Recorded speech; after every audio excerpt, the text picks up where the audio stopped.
Hi guys, welcome back to another tutorial video. So in today's video, I'll show you how to create AI thumbnails using Canva AI. So if you want to make eye-catching YouTube thumbnails, just follow along.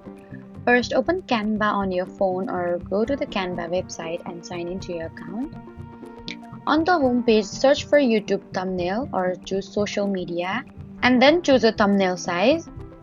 After that, look for Canva AI tools like Magic Design or Magic Media on the bottom of your screen and tap on it. Now type a prompt describing your thumbnail, for example, a gaming YouTube thumbnail with bold text. Canva will then generate multiple AI thumbnail designs for you automatically. Next, choose the design you like it and open it. Now you can customize it by changing the text, colors, backgrounds, and images to match your video style. You can also use Canva AI to generate images if you don't have your own visuals.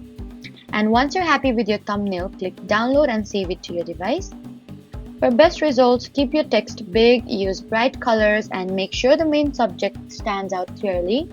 So that was how to create AI thumbnails using Canva AI. Don't forget to like, comment, and subscribe for more helpful tutorials. Thank you for watching.